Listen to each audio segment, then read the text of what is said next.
하나님 말씀은 에베소서 5장 신약성경 315면 에베소서 5장 신약성경 315면 에베소서 5장 17절부터 21절까지 한 목소리로 같이 읽겠습니다. 그러므로 어리석은 자가 되지 말고 오직 주의 뜻이 무엇인지 이해하라. 술 취하지 말라. 이는 방탕한 것이니 오직 성령으로 충만을 받으라. 시와 찬송과 신령한 노래들로 서로 화답하며 너희의 마음으로 주께 노하여 찬송하며 밤사에 우리 주 예수 그리스도의 이름으로 항상 아버지 하나님께 감사하며 그리스도의 경외함으로 피차 복종하라. 아멘. 오늘 이 말씀 나눌 때 우리 하나님을 만나고 성령 만나시고 가지고 나온 기도 제목들이 다 이루어지게 하시고 또 오늘 은혜가 되도록 같이 주의 삼창과 함께 기도하겠습니다. 주여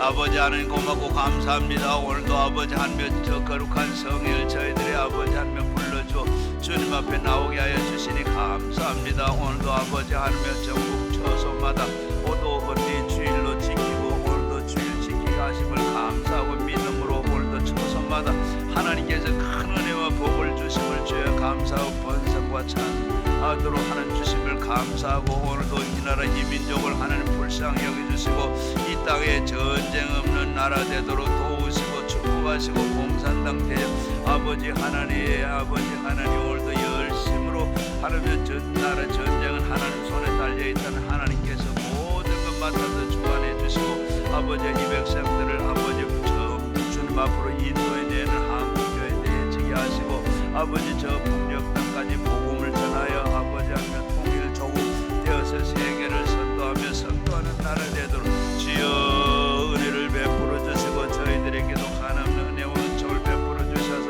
아버지 하나님 건정사가 나타나도록 주여 도와주시고 같이 해주시기만 간절히 빌고 원하오니 주여 불쌍히 여기시고 긍휼히 여기시고 아버지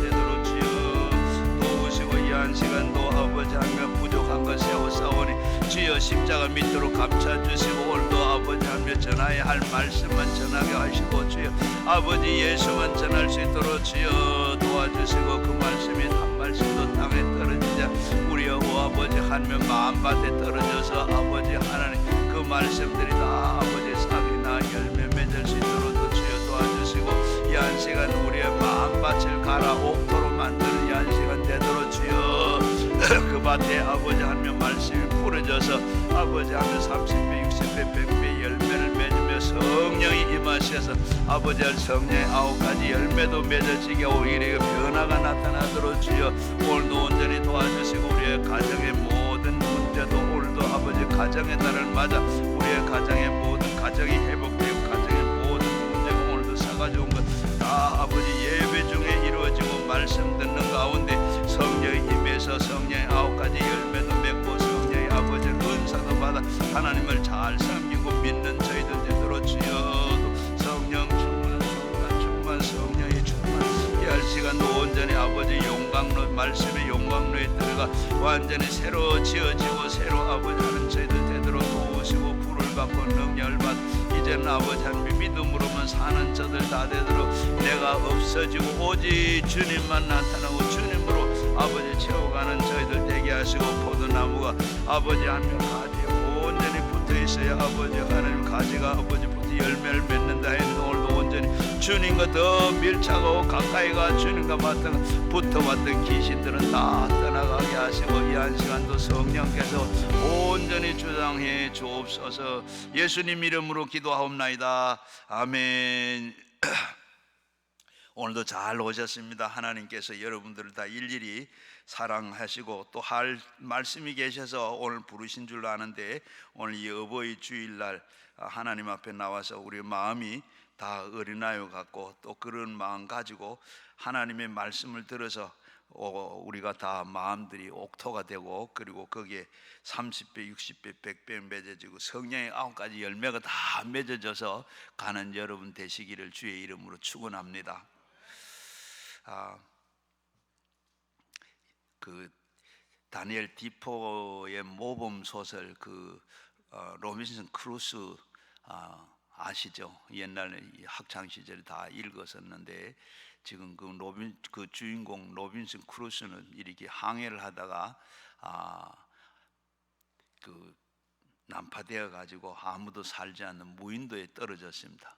그러면서 거기 무인도에서 살면서 너무 외로워서 앵무새 한 마리를 잡아가지고 말을 가르칩니다.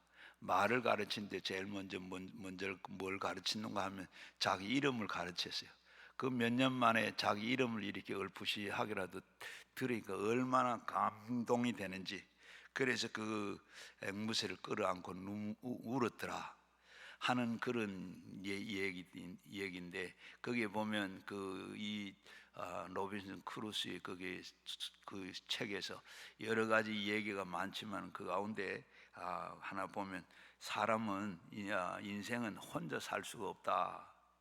인생은 혼자 살 수 없다. 자기가 그렇게 살아보니까 너무 외롭고 힘들고 삭막하고 그래 참 사람 살 곳이 못 된다. 그런 체험을 하고 그렇게 썼어요.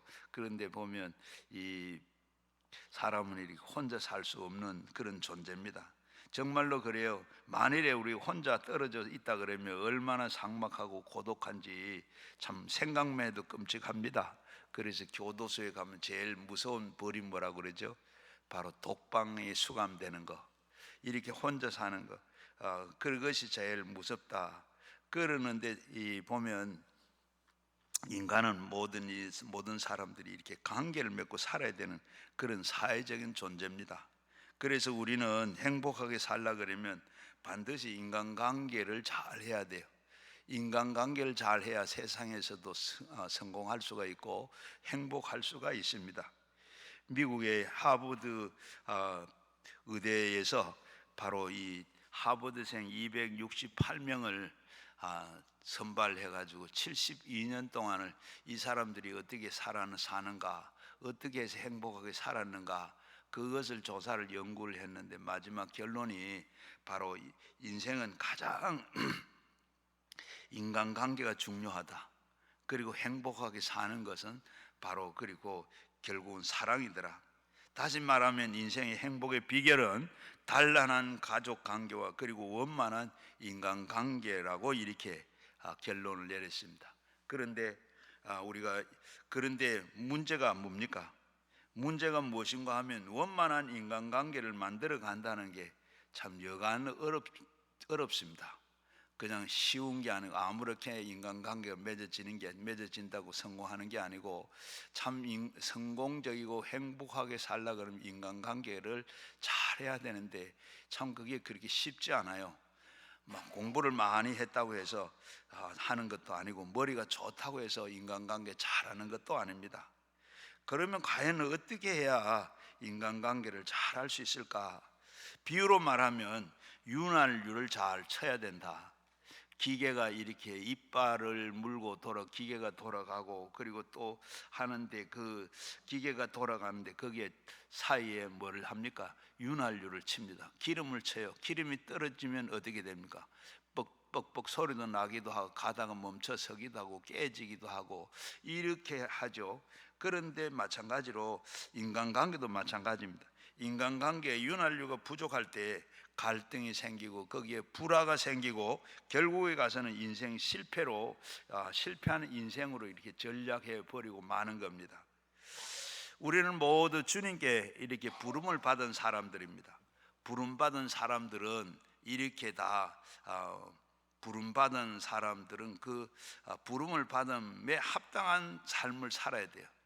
바로 합당한 삶이 어떤 것인가 하면 먼저 우리는 자신의 값을 알아야 됩니다. 일찍이 주님께서부터 부름을 받아 선택받은 사람이라 그러면 그것을 자각하고 사는 것이 참 중요해요. 내가 하나님께로부터 부름을 받았다. 하나님께로 부름을 받은 사람, 구원받은 사람, 하나님의 사람이다. 그러면 우리가 이걸 자각하고 살면 우리가 신앙을 가지고 바르게 사는데, 그걸 잊어버리고 그냥 살면 세상 사람들과 달리 또 하나님 앞에 우리가 죄를 짓기도 하고 잘못될 수도 많이 있습니다. 그래서 우리는 내가 선택받았다 하는 것을 자각하고 사는 것이 중요해요. 그리고 또 하나는 조화 일치가 하나를 이루는 지혜로운 삶입니다. 바로 그럼 우리는 어디 가나 조화를 이룰 줄 알고 사람들하고 함께 같이 섞여서 사는데, 섞여 살면서 거기에 모나게 산다든지 그렇게 하면 어떻게 돼요? 바로 이 모가 나게 되면 사람들을 다 찌르고 다치고 그리고 이게 받치고 이렇게 충동이 돼서 바로 좋은 조화를 이루지를 못하고 결국은 좋은 향내도 나지 못, 다시 말하면 하나님의 부름받은 사람으로 하나님 그렇게 살지를 못하게 되는 거예요. 그래서 내게 주어진 시간을 최대로 선용해서 살고, 그리고 시간을 아끼는 삶이라 오늘 성경에서도 그렇게 말씀했는데, 그 삶이 어떤 삶이냐? 성령 충만한 삶이다. 성령 충만한 삶이다. 그래서 18절 말씀에 술 취하지 말고 오직 성령의 충만을 받으라고 말씀을 하고 있습니다. 성령은 바로 하나님께부터 인간의 무력함 때문에 보내신 도우시는 영이시고 섭리의 영이십니다. 바로 우리가 바르게 살 수 없어서 성령께서 우리를 도와주시기 위해서 오셔서 우리를 돕는 영입니다. 바로 성령이 충만해서 나타나셔서 나타나는 현상이, 성령이 충만하게 되면 어떤 현상이 나타나는가? 몇 가지로 성경에 보게 되면, 먼저 성령 충만하게 되면 나는 하나님의 사람이다 이렇게 고백을 해요. 바로 우리가 내가 참 하나님 믿는 것을 자랑스럽게 어디 가나 누구나 나는 하나님의 사람이다 이렇게 말할 수 있는 것이 내가 하는 게, 성령이 내게 들어오면 그렇게 자신 있게 그렇게 말할 수가 있어요. 또 그렇게 바로 성령 받은 사람은 바로 사는 게, 바로 제가 사는 게 아니고 성령이 살게 하시니까 사는 것 어디든지 가서 떳떳하게 내가 하나님의 사람이다, 하나님 믿는 사람이다 이렇게 얘기를 하게 되고, 그리고 누가복음 4장 18절 말씀에 보면 주의 성령이 내게 임하셨으니 그는 가난한 자에게 복음을 전파하려고 한다. 바로 이렇게 성령을 받고 나면 이렇게 내가 예수 믿는다고 믿지 않는 사람이, 가난한 사람에게, 믿지 않는 사람에게 이렇게 내가 복음을 전하게 된다. 그리고 이 2장 4절에 보게 되면 다 성령이 충만함을 받고 성령이 말하게 하심을 따라서 말하기를 시작하더라. 이렇게 또 성령을 받고 나면 방언까지 하게 되더라. 성령을 받고 나면 이렇게 방언을 하게 돼요. 성령을 받고 사도행전에 보면 2장에서도 그리고 오순절 날 성령 받고 난 다음에 거기에 방언을 하게 되고, 그 다음 10장에 가서 보면 고넬료가 베드로를 청해서 하나님의 말씀을 듣고 나니까, 성령을 받고 나니까 그 다음에 거기 온 사람 전부가 다 방언을 했더라. 그리고 그 다음에 사도행전 18장에 보게 되면 에베소 교회에 가서 바울이 복음을 전하다가 거기 보면 안수를 하고 나니까, 거기에 성령을 받은 안수를 하고 나니까 모두 성령이 충만했는데 거기에 방언을 다 하게 되더라. 이렇게 성령을 받고 나면 방언을 하는 일은 은사를 나타나는. 또 그리고 마가복음 11장 11절 말씀에 보면 너희가 고난을 받았을 때 무슨 말을 할까 염려하지 마라. 너희에게 주시는 말만 해라. 그리고 말하는 이는 너희가 아니라 성령이 하신다. 우리가 참 예수 믿는 사람들 말 잘한다 하는 이 얘기도 역시 여기에 준하고 있습니다. 우리가 예수 믿는 사람 말 잘하고, 더 말 잘하는데 더 말 잘하는 게 뭐냐? 예수 전하는데, 예수를 전하게, 예수에 대한 말씀을 잘하게. 성령 받기 전에는 예수 자랑도 못하는, 전도도 못할 뿐만 말을 잘 못하는데 성령 받고 나니까 이렇게 말을 잘 하게 되더라. 신앙생활에 이렇게 영적인 생활입니다. 영적 생활에는 영에 사로잡혀서 생활하는 걸 말합니다. 성령이 내게 임하시면 주님이 내 주님을 내게 하나님으로 이렇게 고백을 하게 돼요. 우리가 바로 신앙 고백을 하는 게 성령 받고 나면 신앙 고백을 하게 돼. 제일 먼저 우리가 예수 믿을 때 성령 받고 나니까 고린도전서 12장 3절 말씀에 보면 오직 누구든지 성령이 아니면 예수를 주라고 할 수 없다 한 것 같이 우리가 성령이 들어오는 그때부터 성령이 예수에 대해서 말씀도 하게 되고 이렇게 말하게 하시니가 성령이라. 우리가 무슨 재주로 우리가 전도하겠습니까? 전도하는데 내가 전도하는 거 염려하지 마라. 내 속에 있는 성령이 말하게 하심을 따라 우리가 전도해. 여러분, 내가 아무리 전도해가지고 전도가 안 돼요. 그러는데 내 속에 성령이 역사를 하시면 그 심령을 움직이고 전도가 하게 되는 줄로 믿습니다. 그리고 신앙생활은 이렇게 영적인 생활은, 영적 생활은 바로 이렇게 영에 사로잡힌 생활을. 여러분, 신앙생활 하는 게 쉽습니까? 어렵습니까? 쉬워야 돼. 영이 우리가, 내가 예수 믿는 사람 내 속에 뭐요? 내 속에 성령이 돌아가지고, 내 속에 영이 돌아가지고 완전히 나를 완전히 주장하는 거예요. 완전히 주장하니까 어떻게 예수 믿는 게 쉬운데, 내가 성령이 아니고 내가 신앙생활을 하려고 하니까 너무 힘들고 어려운 거예요. 여러분, 우리가 내가 우리 교회 나오는 것부터가 어렵고, 그 성령 안 받아 못 나오는데 성령 받고, 그리고 나오면 교회 오는 게 기다려지고, 교회 나와서도 성령 찬송을 부르는데도 힘이 나고 재미가 있고, 또 그리고 기도할 때도 그 시간이 가장 즐겁고 가장 귀하고, 이런 거 우리가 다 신앙생활 힘들지 않아요. 그래서 아마 오래 신앙생활, 신앙이 좋은 분들은 11조 하는 게 어려워요, 쉬워요? 당연히 하는 거니까 그저 있는 대로 아무 생각 없이 그냥 그 습관적으로 그렇게 하죠. 그런데 처음에는 11조 하는 거 아까 못하죠. 왜 못해?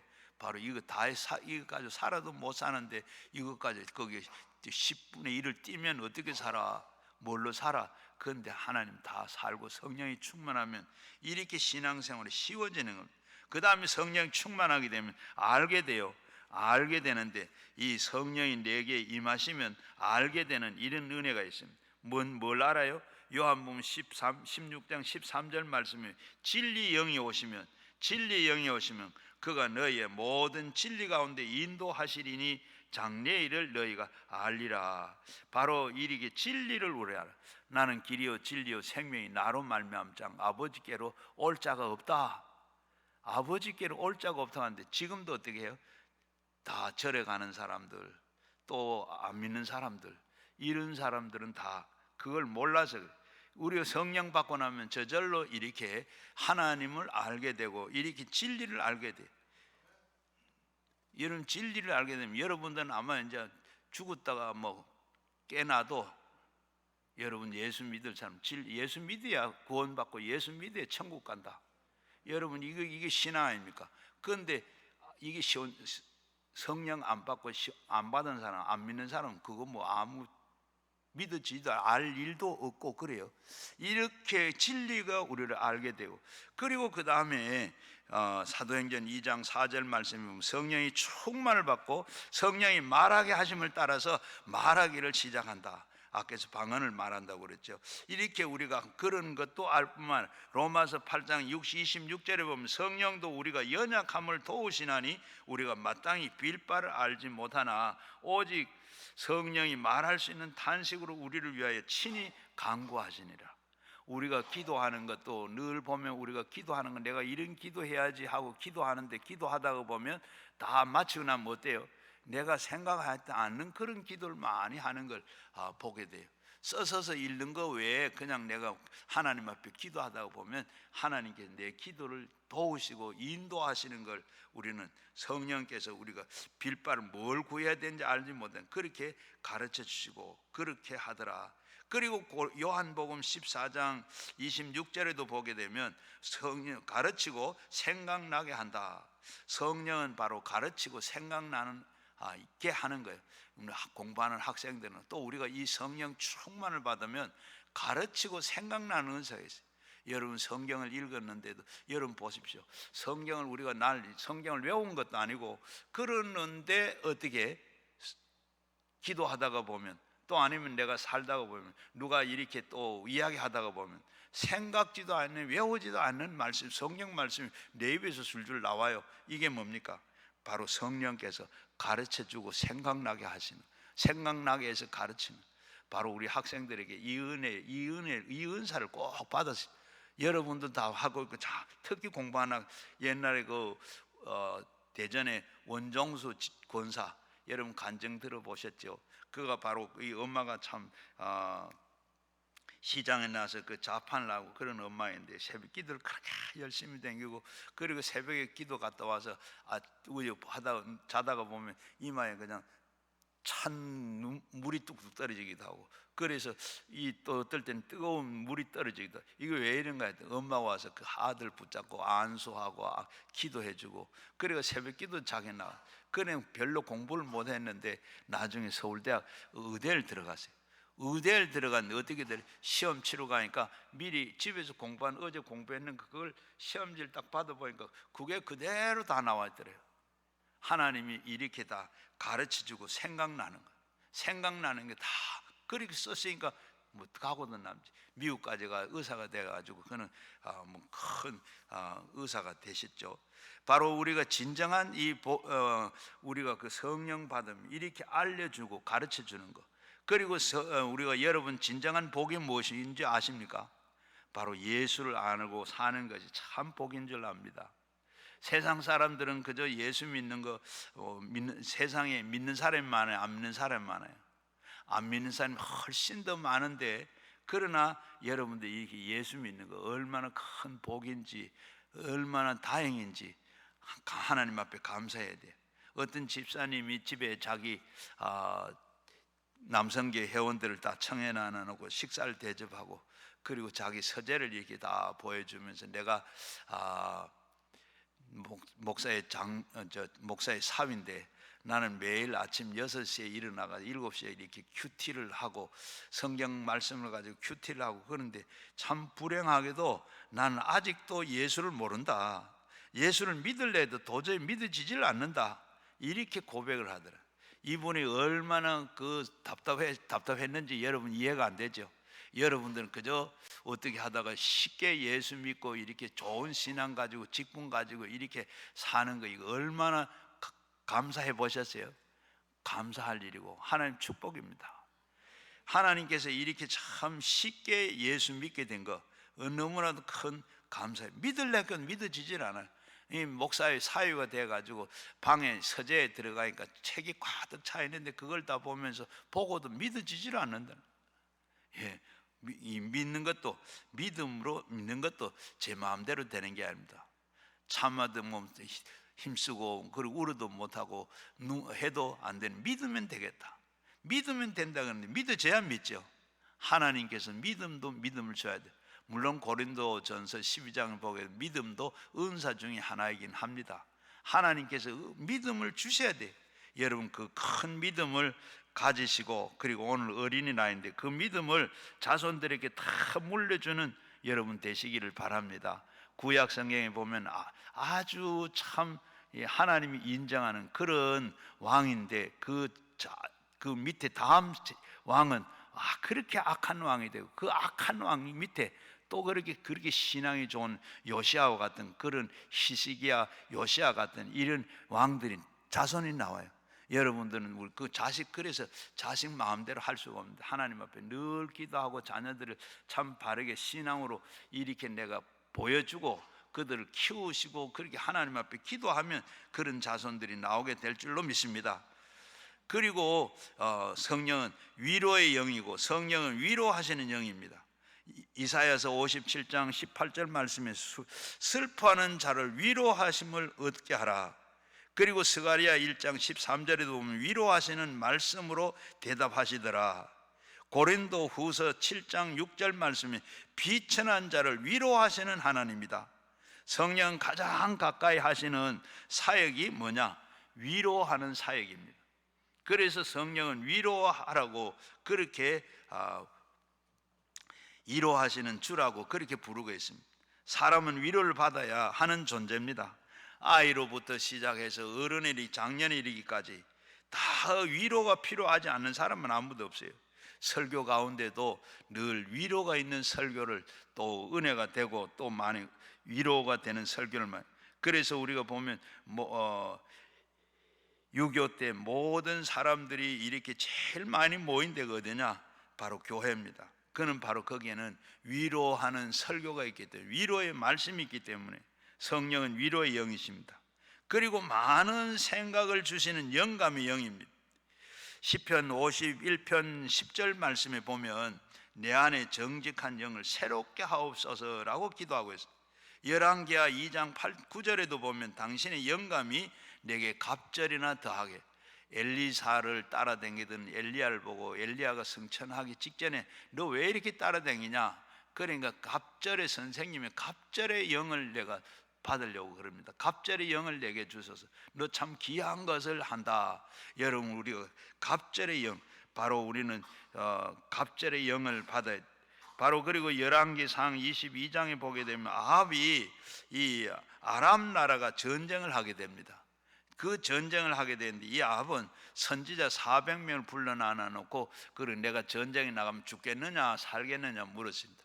그런데 이 선지자들이 다 모두가 다 살 것이라고 전쟁에 나가라고 그랬습니다. 그때 이 남왕국의 여호사밧이 와서 이 400명 말고 다른 이 선지자는 없나? 그러니까 하나가 있다. 하나가 있는데 늘 좋은 말을 하지 않아서 내가 부르지를 않았다. 그래서 불러라. 그러니까 여호사밧이 불러라. 그러니까 불려서 왔습니다. 불러서 왔는데 이 불려서 완 그 이 선지자가 미가 선지자입니다. 미가 선지자인데 내가 전쟁에 나갈까 말까. 그러니까 이 미가야 선지자는 당신은 전쟁에 나가면 반드시 죽을 것이고 여호와께서 그렇게 말씀했어. 그렇게 하면서 말하니까 바로 내가 보니, 그러면서 이런 말을 해요. 내가 보니 한 천사가 내게 와서 거짓 영이 되어 가지고 거짓 선지자들이 입을 열어서 아합을 깨내어 전쟁에 나가서 죽게 하라고 했다 하는 말씀을 내가 들었습니다. 그러니까 옆에 듣고 있던 그 선지자, 거짓 선지자의 우두머리인 히스기야가 그를 뺨을 때리면서 언제 네가 그런 말을 들었느냐? 그래서 어떤 그런 유혹을 받았느냐? 그렇게 물으니까 그때 미가야 선지자는 말하기로 내가 골방에 들어가는 날 내가 보게 될 것이다. 바로 이렇게 성령은 우리에게 당장 지금 보게도 하실 뿐만 아니라 멀리도 이렇게 보게 하시는 하나님입니다. 바로 그래서 깊이 생각하게도 하시고, 젊은 학자들에게는 깊은 통찰력을 주시고, 젊은 이들에게는 꿈을 주시고, 사업가들에게는 큰 생각을 주십니다. 신앙인에게는 계시를 주십니다. 정치인들에게는 시대를 뚫고 나갈 수 있는 그런 길을 제시해 줍니다. 그래서 기도해야 하고, 그리고 기도를 통해서 계시가 주어지고, 길이 주어지고, 방법이 주어지고, 통찰력이 주어지고, 꿈이 주어지는 겁니다. 미국의 17대 대통령 앤드루 존슨의 이야기예요. 이 앤드루 존슨은 무학입니다.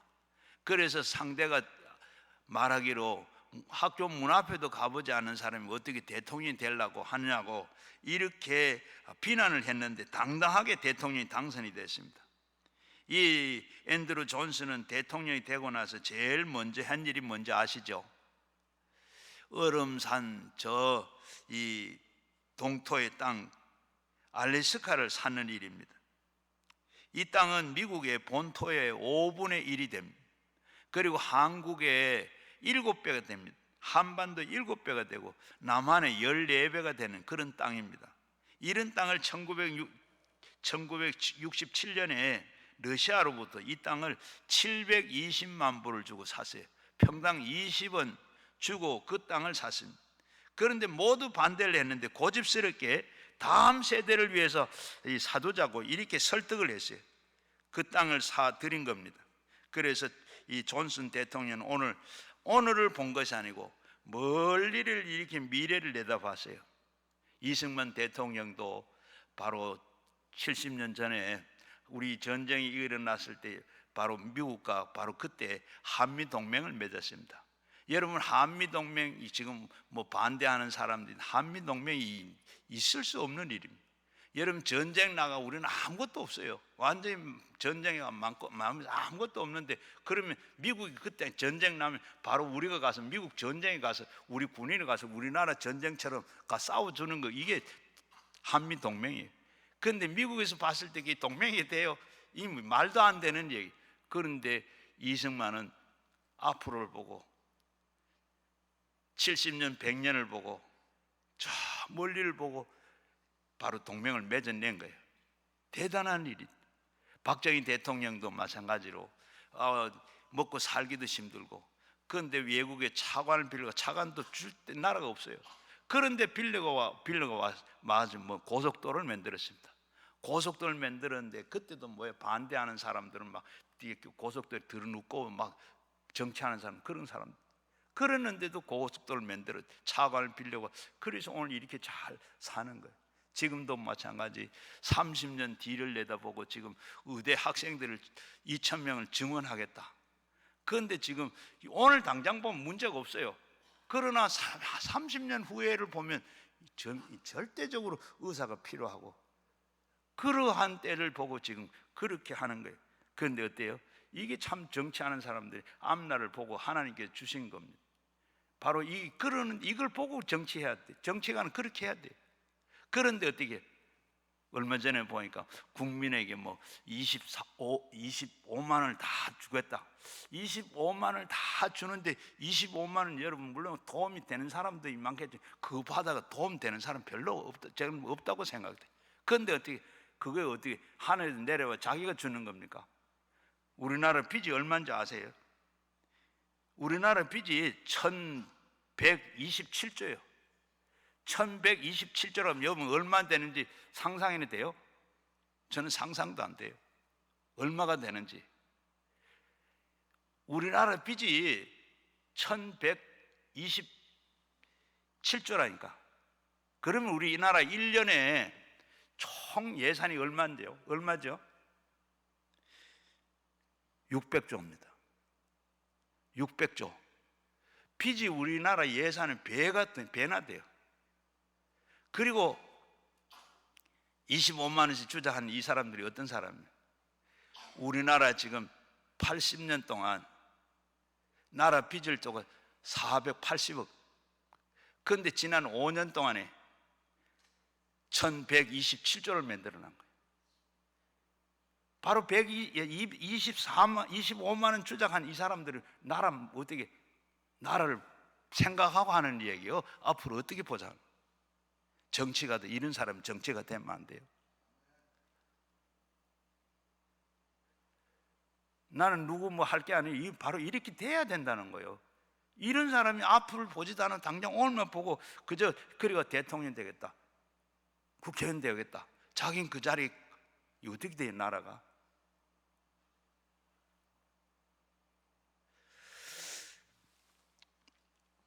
존슨 대통령은 오늘을 본 게 아니고 멀리 미래를 본 거예요. 하나님이 주시는 그 생각을 대부분이 멀리 보는 눈을 가지게 합니다. 먼 훗날을 위해서 보고 미래하고 미래를 또 그리고 생각할 수 있게 합니다. 여러분 아이들 보고 공부해라. 왜 공부하라 그래요? 지금 당장 노는 게 좋은데 멀리 앞으로 공부 안 하고 그렇게 하면 어떻게 돼요? 뭘 하든지 공부를 해야지. 그래서 공부하라 하는 거죠. 요엘 선지자는 내 영이 만민에게 부어주리니 너희 자녀의 장래의 일을 말할 것이요 너희 늙은이는 꿈을 꾸며 너희 젊은이는 이상을 볼 것이라. 이것이 바로 성령이 하는 일입니다. 바로 능력 주실 뿐만 아니라 성령은 무능력한 자에게 능력을 공급해 주십니다. 사도행전 2장 4절에도 보면 다락방에서 성령이 강림하여 모든 성령이 충만을 받고 성령이 말하게 하심을 따라서 다른 언어로 말하기를 시작하니라 했는데 모두 방언을 하기 시작을 했어요. 사도행전 2장 43절에도 보면 성령 충만을 받고 난 뒤 모든 사람이 성령을 통용하여 나누어 주었다고 했습니다. 사도행전 1장 8절에도 보면 성령이 너희에게 임하시면 너희와 권능을 받고 예루살렘과 유다와 사마리 땅끝까지 이르러 내 증인이 된다고 했어요. 바로 이 힘은 모두 성령이 나와 연합할 때 발생하는 겁니다. 나의 가냘픈 그 힘을 강한 성령의 힘이 연합되어서 더해지면 나는 옛날의 내가 아니라 능력의 사람이 되는 것입니다. 소년 다윗이 물맷돌 하나로 골리앗을 부쉈습니다. 그렇게 부수는 데는 그게 그때가 아니고, 우리가 성경을 보게 되면 하나님이 사무엘에게 이새의 집에 가서 그 아들 중에 하나를 기름을 부어라. 그래서 사무엘은 기름을 준비해 가지고 이새의 집에 갔습니다. 11 아들을 다 이렇게 다 봤어요. 사무엘은 처음에 아들 머리에 기름을 부으려가 아니다. 그리고 둘째도 셋째도 10번째도 다 아니고 마지막, 그래서 이새에게 물었습니다. 또 없느냐? 저 지금 들판에 양을 치고 있는 막내가 하나 있다. 데리고 와라. 그러니까 보니까 바로 성령이 임해서 바로 여기에 부라. 다윗에게 기름을 부었어요. 기름을 붓고 난 뒤에 그때부터 어떻게 해요? 능력이 나타난 겁니다. 사무엘상 16장 13절 말씀에 사무엘이 기름병을 가져다가 다윗의 머리에 부으니 그날이 이후에 다윗은 여호와의 영에게 크게 감동이 되었더라. 그래서 다윗은 바로 이스라엘 자기 형님들을 비롯해서 이스라엘 군대가 다 골리앗 앞에 벌벌 떨고 있는데 그 앞에 나가가지고 골리앗을 향해서 너는 창과 단창을 가지고 나오나 나는 만군의 여호와 이름으로 나간다. 양칠 때 막대기 그거 들고 가서 그렇게 큰 소리로 그렇게 하고 나갔. 이건 사람의 힘이 아니라, 사람의 소리가 아니라, 사람이 하는 일이 아니라 하나님께서 그 안에 계신 성령님이 임해서 성령님이 하게 하신 줄로 믿습니다. 성령님 내게 임하시면 내 힘이 이렇게 배가가 돼요. 나는 능력이 아무것도 없습니다. 그러나 예수님이, 성령님이 내게 오시면 내가 이렇게 100% 골리앗을 넘어뜨린 다윗과 같은 사람이 되는 줄로 믿습니다. 이렇게 성령이 오시면 지음받은 사람을 새 사람으로 이렇게 만들어줘요. 미국의 애리조나주의 그 피닉스에 가면 감옥에 한 죄수가 이를 갈고 있는 죄수가 있었어요. 나를 이렇게 여기에 감방에 넣게 했는 이 사람들, 내가 나가게만 하면 다 죽일 것이다. 날마다 이를 갈고 그 출소하는 날을 기다렸어요. 그런데 드디어 출소하는 날이 됐어요. 나오자마자 바로 권총을 준비했어요. 권총을 사가지고 그래 이제 내가 다 나를 감옥에 그렇게 보낸 사람들 내가 다 죽일 것이다. 그리고 다시 들어가 살 것이다. 그렇게 생각하고 그 때를 기다리고 그러는데 어느 날 주일이 됐어요. 그런데 그 아들 하나가, 불쌍한 아들이 하나 있는데 이 아들은 참 올곧게 커야지 하고 그리고 교회를 데리고 가. 상당히 지혜로운 사람이고 똑똑한 사람이죠. 교회를 가면 강도의 아들도 이렇게 올곧게 자라는 줄 알고 교회를 데리고 갔어요. 교회를 데려갔는데 마침 그때 C.S. 톰슨이 부흥회를 하고 있어요. 아들 올곧게 자라라고 은혜 받으라고 교회를 데려가는데 그 말씀 듣다가 보면 이 강도가 바로 이렇게 재수가 완전히 은혜를 받았어요. 완전히 꼬꾸러지고 깨져버렸어요. 그래서 나와서 제일 먼저 한 일이 뭔가 하면 권총을 버리는 일이에요. 그리고 예수님처럼 원수를 사랑해라 해서 그는 참, 그리고 그들을 다 용서하고 잘못은 전부 자기 탓이라, 내가 잘못해서 내가 들어간 건데, 그래서 이렇게 새 사람이 되게 했더라 하는 얘기입니다. 성령을 받으면 이렇게 새 사람 돼요. 그리고 새 사람 되고 새 아버지가 됐습니다. 이것은 바로 성령이 충만한 삶의 증거이기도 합니다. 그리고 그 다음에 성령이 오게 되면 감사하는 삶을 살게 돼요. 사람을 살아가는 동안에 진정 삶의 의미를 느낄 때가 언제입니까? 그것은 성령 받고 그리고 성령이 함께 하실 때, 그리고 여기에 보면 술 취하지 말고 성령이 취하라고 강조했는데 바로 술은 바로 인류 역사와 같이 했어요. 바로 그리고 사람들은 술을 만들어 먹을 줄도 알고 그리고 술을 만들어 먹었어요. 동시에 그런데 술을 그래서 뭐예요? 사람들은 너무 술을 좋아하고 그래서 술 없이 무슨 재미로 사느냐 할 정도로 그런데 오늘 성경 말씀 뭐라고? 술 취하지 말아라고 했습니다. 왜? 잠언에도 보면 잠언 22장 21절에도 보면 가난해지지 않기 하기 위해서 취하지 말라 그랬어요. 술에 취하게 되면 3대 실패가 있는데 방탕하게 되고 가난하게 되고 폐가 망신하게 되더라. 그래서 성경은 술 취하지 말라. 그 말씀은 망하지 않거든. 술 취하지 말라고 잠언 사무엘 하 13장 20절에도 말씀을 하고 있어요. 압살롬의 누이가 바로 이렇게 욕을 보이고 이복 동생 암논을 죽일 때 어떻게 죽였습니까? 암논의 술을 실컷 먹여가지고 그리고 취해 있는데 거기에 바로 죽였습니다. 술은 이렇게 부작용이 나기도 해요. 그래서 우리는 술 취하지 말라 꼭 말씀을 하고 그리고 우리가 그 대신에 성령이 취하게 되면 어떻게 해요? 감사하게 돼요. 또 사는 것이 쉬워지기도 해요. 너그러워지기도 해요. 행복해지기도 해요. 무엇이 다 내 안에 천국이 이루어지게 됩니다. 내 안에서 이렇게 시와 찬미와 신령한 노래로 자리 잡게 돼요. 사도행전 16장 16절 이하에 보게 되면 바울과 실라가 빌립보에 복음을 전하러 처음 들어갑니다. 가서 복음을 전하는 데 가는데 귀신 들려 점하는 여자를 만나게 돼요. 따라다니면서 계속해서 참 큰 종이라고 구원의 종이라고 그렇게 하길래 어떻게 귀신을 쫓아내줬습니다. 그런데 점기가 안 나는 거예요. 안 나니까 어떻게 고발을 당해가지고 매를 맞고 감옥에 들어갑니다. 감옥에 들어갔는데 억울하게 병 고쳐주고 감옥에 들어갔어요. 얼마나 억울합니까? 얼마나 분해요. 또 그런데 밤이 되니까 어떻게 가만히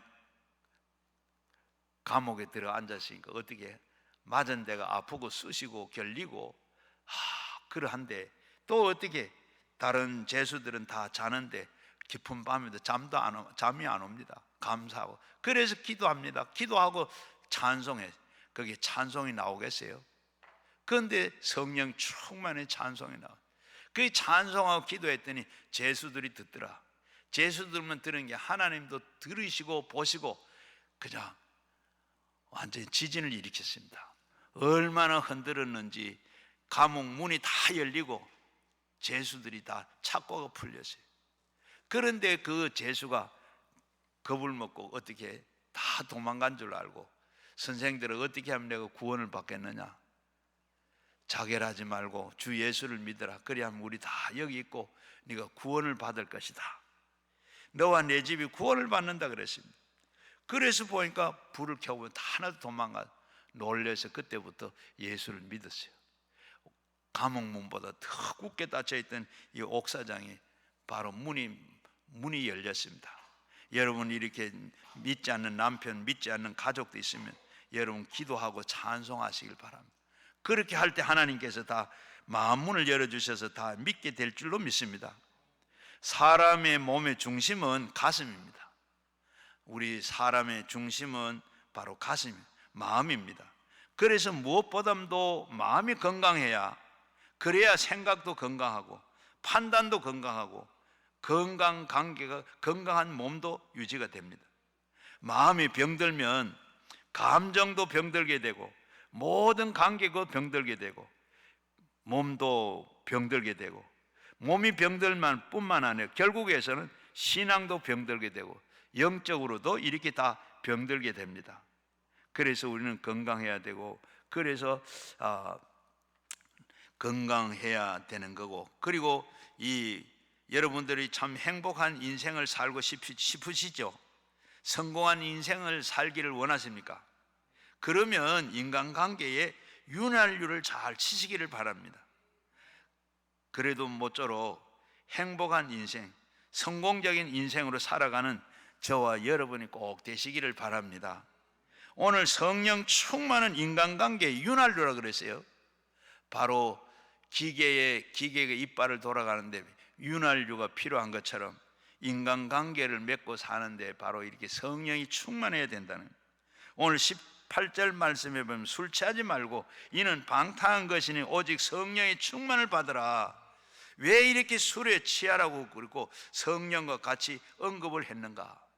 바로 그 결과는 완전히 상반되지만은 현상은 유사합니다. 바로 현상이 뭐죠? 취하는 것은 똑같아요. 술에 취하는 거나 성령에 취하는 거는 취하는 건 똑같은데 결과는 완전히 상반됩니다. 어떻게?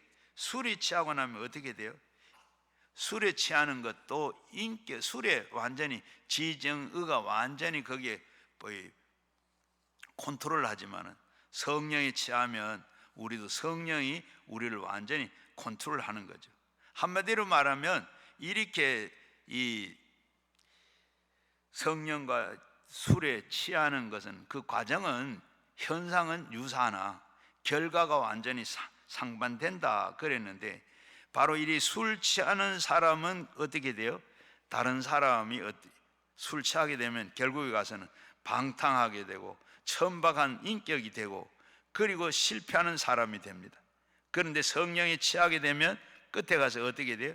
천사와 같이 예수님과 같이 고상한 인격을 가지게 되고 성공하게 되는 줄로 믿습니다. 이래서 우리가 성령 충만을 받으면 우선 하나님과의 관계가 바로 원만하게 돼요.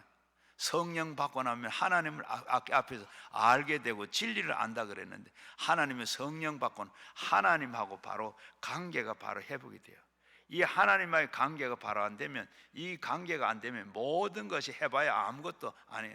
여러분 신앙생활도 하나님하고 이 관계가 바로 돼야지 이거 바로 안 되면 뭐예요?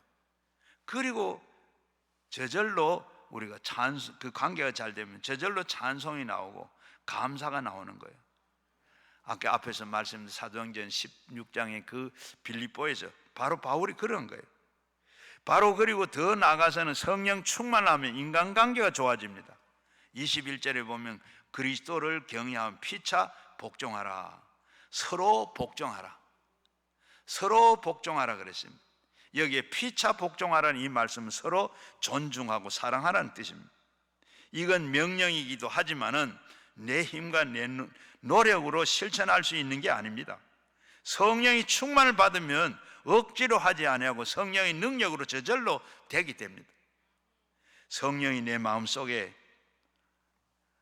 역사하면 먼저는 예수 그리스도를 경외하게 돼요. 따라서 주님을 사랑하게 됩니다. 그 사랑으로 자연스럽게 이웃을 사랑하게 돼요. 완전한 십자가를 이루게 되는 겁니다.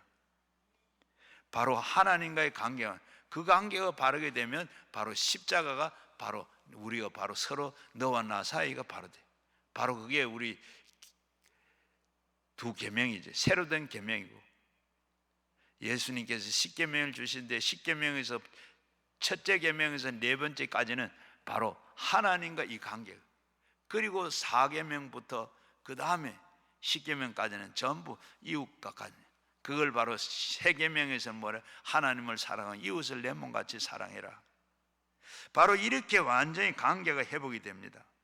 그래서 마태복음 22장 23절 37절에도 보면 예수께서 이르시되 내가 마음을 다하고 목숨을 다하고 뜻을 다하고 내 하나님을 사랑하였으니 이것이 곧 크고 첫째 되는 계명이니 둘째 계명은 이와 같은 것이라 내 이웃을 내 자신과 같이 사랑하셨으니 이는 내 계명의 그 율법과 온 이 선지자의 강령이라.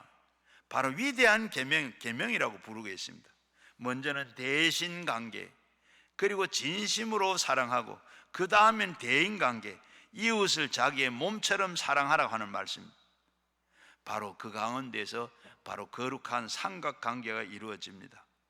삼각관계는 바로 이렇게 인간의 세상이 삼각관계는 아주 복잡하고 나쁜 것이지만 성령 안에서 하나님의 이 거룩한 삼각관계 너무 좋은 겁니다. 좋은 관계를 만들기 위해서는 성령의 인도를 서로 사랑해야 합니다. 그러니까 어떻게 정리하고 있습니까? 그렇게 좋은 인간관계를 만들어 갈 수가 있다는 겁니다. 성령의 인도로 서로 사랑하게 되고, 성령의 삼위일체 되신 그 삼위의 하나님께서, 하나님은 영이시고 동시에 예수님도 영이시고, 다시 말하면 예수님과 동시에 동일하신 분이 예수님을 설명하기로 어떻게 해요? 요한복음 14장 16절에 보면 내가 아버지께 구하겠으니 그가 또 다른 보혜사를 너에게 주사 영원토록 너희와 함께 하시겠다. 26절에는 보혜사 곧 아버지로부터 내 이름을 보내신 성령은 너희에게 모든 것을 가르치고 내가 너희에게 말한 모든 것을 생각나게 하겠다. 바로 예수님은 보혜사입니다. 예수님이 보혜사인데 예수님께서 다른 보혜사를 보내주시겠다. 예수님께서는 그것이 곧 너희에게 유익하기 때문에 나는 다시 아버지를 가고 아버지께 말해서 내가 다른 보혜사를 너에게 나와 똑같은 보혜사를 너에게 보여주겠다. 그런데 예수님은 여기 와서 하늘나라로 가시지만 이제 오는 그 보혜사는 너와 영원히 함께 있겠다. 그 보혜사는 바로 성령님께서 우리에게 오셔서 영원토록 예수님을 대신자로 대신해 오셔서 예수님이 하신 일을 다 하시면서 대신해 오셔서 영원히 우리와 같이 하시겠다. 여러분, 예수님이 가르쳐준 인간관계의 원칙이 무엇입니까? 예수님이 가르쳐준 인간관계, 마태복음 7장 12절 말씀에 보면 그러므로 무엇이든지 남에게 대접을 받고자 하는 대로 너희도 남을 대접하는 이것이 율법이고 선지자라. 바로 이건 또 우리 산상수훈에서는 황금률이라 그럽니다.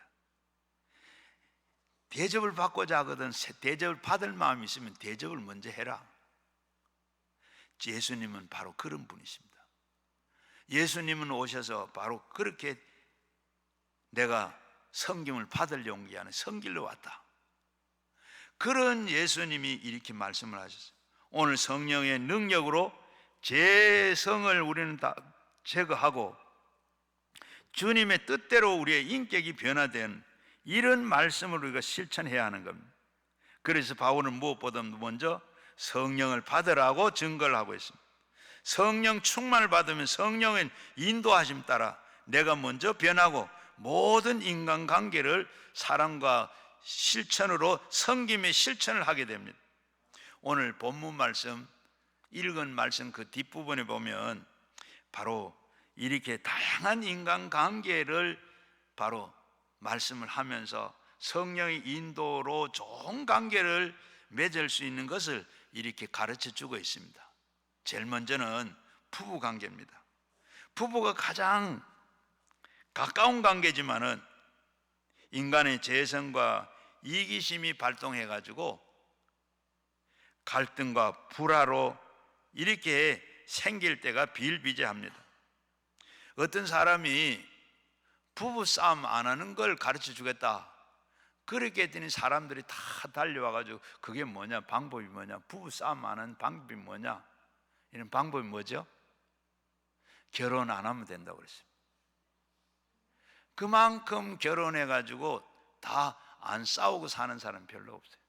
왜? 그것도 여러분 다 다른 사람이 똑같이 될 수가 있나요? 살아온 게 다들. 여러분 부부 싸움 안 하는 사람 손 한번 들어보세요. 다 정도는 차이가 있을런지 모르지만은 다 싸웁니다. 저도요 옛날에는 이렇게 머리가 안 벗겨졌어요. 원래는 제가 학교 다닐 때 이 머리가 숱이 너무 많아가지고 내려와서 어디까지 내려 이 눈썹하고 같이 붙을 것 같아서 이 쪽집게로 가지고 공부는 안 하고 이거 뽑았어요. 그런데 아이고 같이 살다가 보니까 집에 뜯지는 않았지만은 이 머리 다 빠졌어요. 안 싸우고 사는 사람이 없어. 갈등이 없는 사람. 왜 그러냐? 거기에는 이기심과 자기가 있어서 그래요. 모든 인간관계는 그렇게 부부관계에서 갈등이 생기는 경우 원인이 뭡니까? 자기 중심으로 생각하고 이기적인 욕심으로 내세우기 때문에. 성경의 부부 사이가 어떻게 하라 그랬어요? 우리 다 알죠. 아내가 남편에게 순종하고 남편은 아내를 헌신해라. 그런데 왜 안 됩니까? 다 하는데. 이런데 상대방은 먼저 기대하고 요구하기 때문에 그래요. 창세기에 보게 되면 제일 먼저 아담이 하와를 지을 때 아담은 하나님께서 흙으로 하나님께 직접 지었고 하와는 아담의 갈빗대를 지었어요. 그러면 좀 귀하게 여기고 해야 되는데 어떻게? 지어진 재료가 다릅니다. 또 그렇게 지어놓고 하는 말이 뭐예요? 바로 자기 중심으로 이기적인 욕심으로 하지 말고 서로 도와라. 돕는 배필이라고 그러죠. 서로 도우는 사람으로 이렇게 부부를 만들어 준 거예요. 그런데 오게 되면 어떻게? 성경을 읽다 보면 남편과 아내에게 하는 이야기 하다가 보면 어떻게? 아내가 해야 할 일을 하면 남편이 은혜를 받고, 또 아내 한 얘기를 해야 할 걸 얘기하면 남편이 은혜를 받아. 이상하게. 왜 그래요? 성령이 인도로 달라져야 됩니다. 상대방은 기대하는 요구하지 말고 먼저 내가 할 일을 해야 돼요. 그게 주님의 뜻입니다. 그런데 이상하게도 엉뚱하게 상대방이 주시는 말씀의 은혜를 받아요. 에베소서 여러분 5장 22절에서 24절에 보면 아내에게 주는 말씀인데 남편들이 이 대목에 가서 은혜를 받더라고. 25절에 이하에 보게 되면 남편에게 주는 말씀인데 아내들이 그 대목에 가서 은혜를 받더라고요. 엉뚱한 데서 은혜를 받으니까 상대방에게 요구만 하게 되죠. 여러분 기억하시길 바랍니다. 크리스찬의 윤리의 특징은 상대방이 요구하기 전에 내가 먼저 하는 겁니다. 내가 먼저 하는 거. 그게 주님의 사랑으로 실천하는 겁니다. 주님은 우리에게 주님의 충성한 후에 십자가에 달렸어요. 우리가 충성했을 때 그때 예수님께 십자가 달렸어요. 그렇지 않죠? 우리가 죄인 되었을 때, 죄인 가운데 있을 때 예수님이 십자가에 먼저 달려 돌아가셨습니다. 그것을 바로 우리는 기억해야 돼요. 바울은 그것을 기억하라고 말합니다. 22절에서 24절 아내들이여 자기의 남편들에게 복종하기를 주께 하듯 하라. 이는 남편이 아내의 머리됨을 그리스도께서 교회의 머리된 것 같으니 이는 바로 몸을 구주시니라. 그러므로 교회는 그리스도께 하듯 아내들은 범사에 자기 남편에게 복종해라. 여기에 중심이 뭐죠? 중심 단어가 뭡니까? 주라고 하는. 아내는 주님에게 하듯이 남편에게 순종해라. 주님은 나의 주인인 것처럼 남편들도 나의 주인인 머리인 겁니다.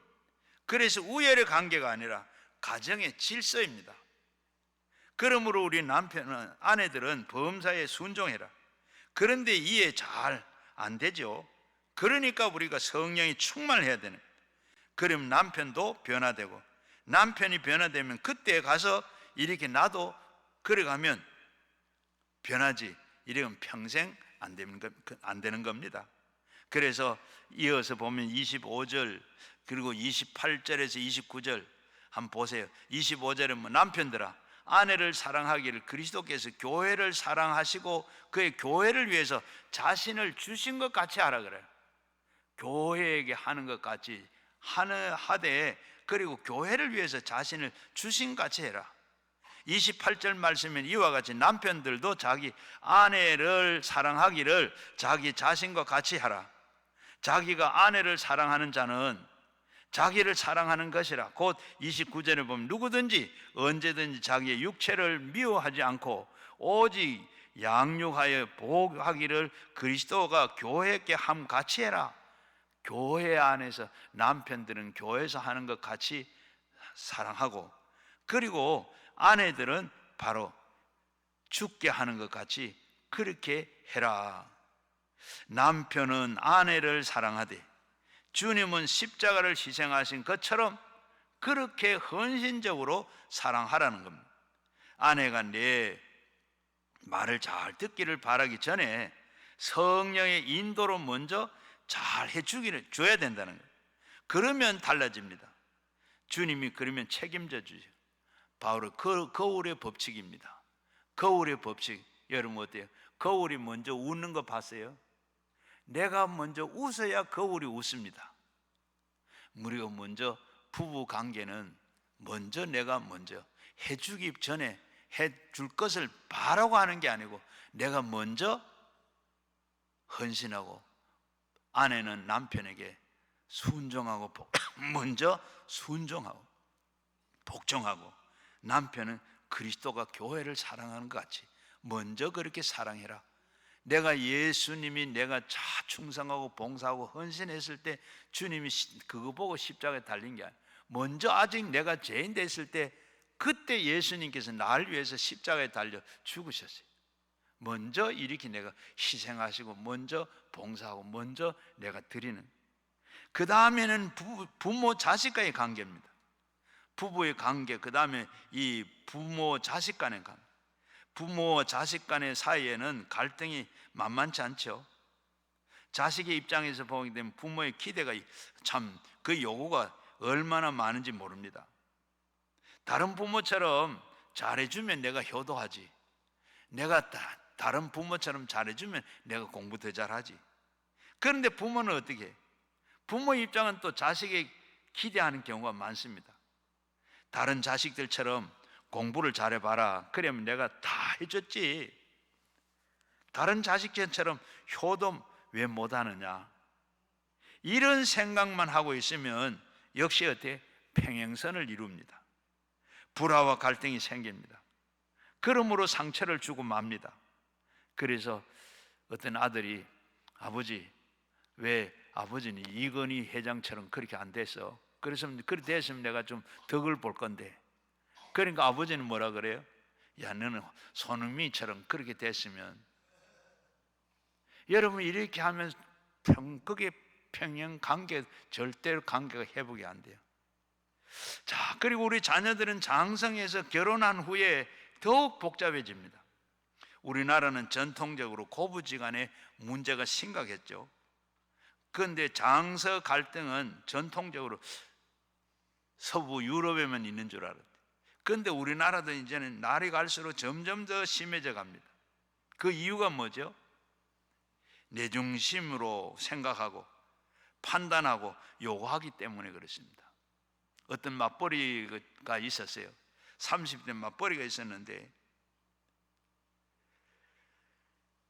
이 남자가 맞벌이가 하는데 아내가 헐 막 힘들어하고 바빠하고 막 그래서 내가 설거지는 내가 해야 되겠다. 그렇게 하고 설거지를 먹고 나면 꼭 설거지는 남편이 다 해요. 그렇게 다 하다가 보니까 어디 손에 주부 무좀이 생겼어요. 그래가지고 자기 엄마에게 얘기했어요. 엄마에게 이렇게 하다가 보니까 이렇게 무좀이 생겼다. 그러니까 엄마가 하는 말이, 이 못난 자 당장 때려쳐. 그런데 그걸 가지고 장모에게 얘기했더니 장모는 뭐라 그래요? 아이고, 우리 사이 참 예뻐라. 그러면서 고무장갑을 사주더랍니다. 똑같은 사람이 똑같은 일인데 왜 부모들이, 엄마가 보는 데 입장이 왜 그래요? 거기에 어디까지나 모두가 다 어때요? 모두가 다 자기 중심에, 자기 이익에, 자기 입장에 참 이렇기 때문에 그런 얘기를 합니다. 바울은 부모 자식 관계에도 너무 판단하지 말고 주님의 뜻대로 하라고 말씀을 하고 있습니다. 에베소서 6장 1절 말씀에 보면 자녀들아 주 안에서 내 부모에게 순종하라. 이것이 옳으니라. 내 아버지와 어머니를 공경하라. 이것이 약속에 있는 첫 계명이니 이로선 내가 잘되고 땅에서 장수하리라. 그저 부모가 무엇을 많이 주거나 말거나 이전에 나에게는 어떻게 하거나 말거나, 이는 뭐요? 하나님께서 나의 주신 분이고 나를 낳아주시고 길러주신 분이기에 먼저는 우리 뭐 해야 돼요? 공경해야 되는 겁니다.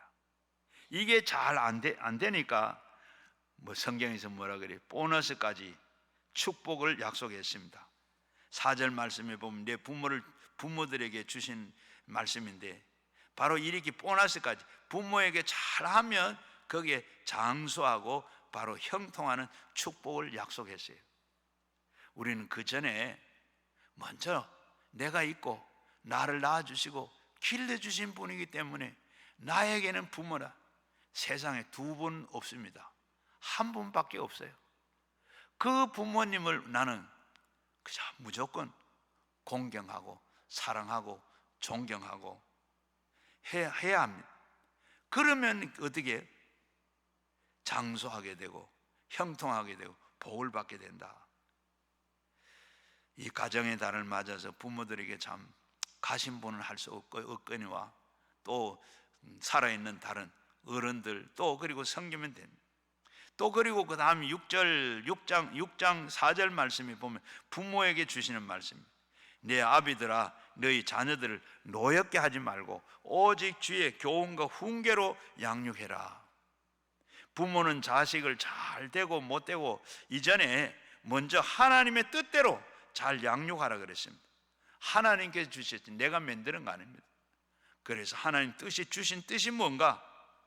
만일에 부모님이 이기적인 생각이나 욕심에 좌우하지 말고 자녀를 분노하게 하지 말고 갈등과 불화로 하면 부작용이 생기게 돼요. 가족 관계에서 문제가 생기는 것은 어떻게 해요? 마음의 상처도 있게 되지만은 더 나아가서는 모든 일이 꼬이게 되고 그리고 삶 그 자체가 흔들리게 됩니다. 자녀들을 잘 길러야 되고 자녀들에게 스트레스 주지 말고 이렇게 자녀들이 잘 되도록 해야 돼요. 바로 그 한 예는 테니스 스타 마르티나 힝거스의 이야기입니다. 마르티나 이 힝거스는 당대에 아주 테니스 신동이라 할 정도로 대단한 선수였습니다. 그는 윌링턴 대회에서 오래전에 세계 랭킹 1위예요. 세계에서 랭킹 1위인데 바로 이 16살 되는 무명의 선수에게 바로 이 52분 만에 0대2로 완전 참패를 당했습니다. 사람들은 놀래가지고 어떻게 이런 일이 있을 수 있나 하고 했는데 나중에 알아보고 나니까 이 힝기스가 바로 시합 전날 엄마하고 대판 이렇게 다투었다 그럽니다. 그러고 나서 그 감정이 어떻게 했어요? 감정이 안정이 안 되겠지. 그래서 경기를 하는데 또 지는 거요. 그런데 또 엄마가 저 관중석에 앉아서 응원을 하고 하던 엄마가 중간에 자리에서 벌떡 일어나서 나가요. 그걸 본 이 힝기스가 어떻게 하겠어요? 공이 보이겠어요? 저가 엄마가 왜 저럴까? 뭐 때문에 어제 그 감정이 아직 안 풀렸는가? 내가 뭐 잘못했는가? 또 이런 생각 막 하다가 보면 볼이 안 맞죠. 보이질 않아요. 그래서 52분 만에 0대2로 참패를 당한 거예요. 여러분 이거 설교하고는 좀 다른데 여러분 예배당에 와서 예배 드릴 때 교회 가서 예배당에 들어오든 절대로 밖에는 움직이지 마세요. 움직이지 말아요. 설교하는 목사가 저도 지금 설교를 한 만큼 했는데 지금도 그러면 그래요. 여기도 기도원에 와서 누가 좀 예배 중에 이렇게 일어서가지고 나가시면 마음이 설교가 길었나? 설교가 재미없었나? 설교가 내가 잘못했나? 이런 생각을 하게 돼요. 사도행전 10장 33절 말씀에 보면 고넬료가 그렇게 베드로를 청해나르고 하는데 당신이 하나님의 명령을 받아가지고 이 시간 말씀한 것을 우리 들으려고 여기 와 있습니다. 여러분 제가 말씀하는 거 그냥 제가 하는 게 아니고 성령님이 이 시간에 여기서 하신 말씀을 전하라고 해서 그 말씀 전하는 거예요. 여러분 그 말씀 들으려고 온 거예요. 전의 시간에 오는 이 시간에 온 건 하나님께서 이 시간 너희 이 말씀을 들어야 된다. 그렇게 해서 보내준 줄 알아요. 그래서 설교가 어려운 거예요. 여러분 예배당에 들어오거든 교회 가셔서도 절대로 움직이지 마십시오. 예배 시간을 충분하게 잡고, 약속할 것도 그 다음에 이렇게 잡고, 그리고 들어오실 때도 우리가 물론 생리적인 게 생기면 어찌 하겠습니까? 그런 그 외에는 들어오면서 볼일도 다 좀 보시고, 여러분 그렇게 하시는 것이 다른 사람이 은혜도 받고 하나님 앞에 내가 죄를 짓게 만드는 거예요.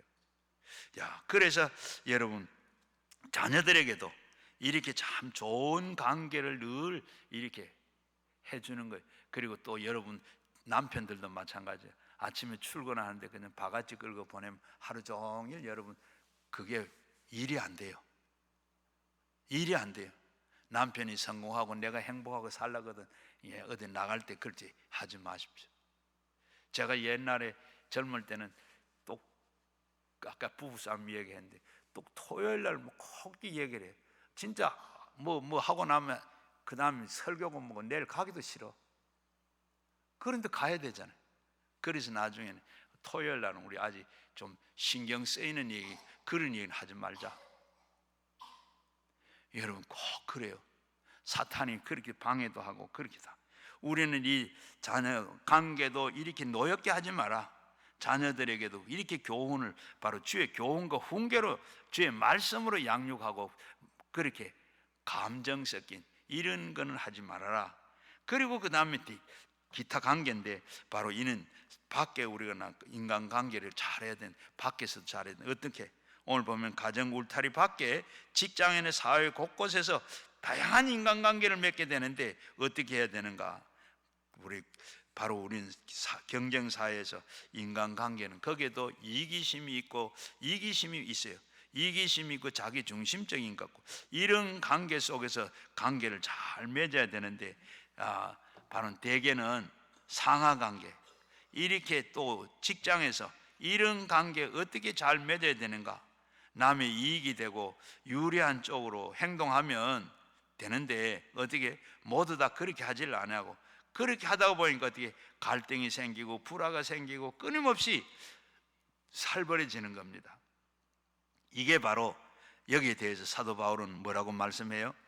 5절 에베소서 6장 5절에서 7절까지 보면 종들아 두려워하지 말며 떨며 성실한 마음으로 육체의 상전에게 순종하기를 그리스도께 하듯 하라. 눈 가림으로 하여 사람을 기쁘게 하려고 하는 자처럼 하지 말고 그리스도의 종들처럼 마음으로 하나님의 뜻을 행하고 기쁜 마음으로 섬기기를 주께 하듯 하고 사람에게 하듯 하지 말아라. 원래 우리가 사람인데 참 이렇게 복종하고 순종하는 게 어떻게 보면 참 그런 경우 참 치사하죠. 그럴 때도 있습니다.